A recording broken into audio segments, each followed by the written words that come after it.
ડિંડોલી ખાતેના green villa સોસાયટીમાં રહેતા રણજીત વિજયભાઈ મોદી અને તેમના પત્ની ગુડી રણજીત મોદીનાઓ રાત્રે પોતાના બે બાળકો સાથે ઘરમાં સૂતા હતા. દરમિયાન વહેલી સવારે 4:30 થી 5 વાગ્યાના સમયગાળા દરમિયાન એક યુવક તેમને ઘરમાં ઘૂસી ગયો હતો અને તીક્ષ્ણ હથિયાર વડે બંને ઉપર હુમલો કરી નાસી છૂટ્યો હતો.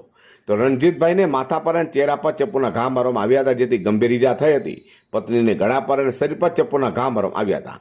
હુમલાની ઘટનાને પગલે સમગ્ર વિસ્તારમાં ચકચાર મચી ગઈ હતી. દંપતીને 108 એમ્બ્યુલન્સ દ્વારા સ્મીમેર હોસ્પિટલમાં લોહીલોણ હાલતમાં સારવાર માટે ખસેડવામાં આવ્યા હતા.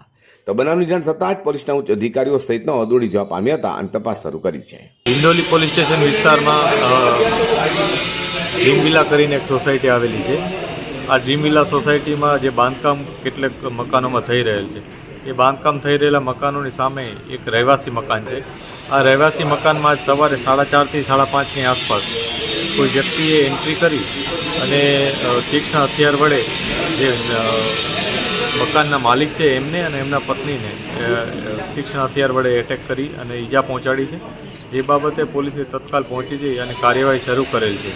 અત્યારે અમે જે ટેકનિકલ ઇન્ફોર્મેશન હોય એ ઉપરાંત હ્યુમન રિસોર્સ અને અન્ય જે ઇન્ફોર્મેશન છે, જે આસપાસના વિટનેસ છે, એના ઉપરથી માહિતી મેળવી રહ્યા છીએ અને એ માહિતી ઉપરથી જે આરોપી છે એના સુધી પહોંચવાની કોશિશ કરી રહ્યા છીએ.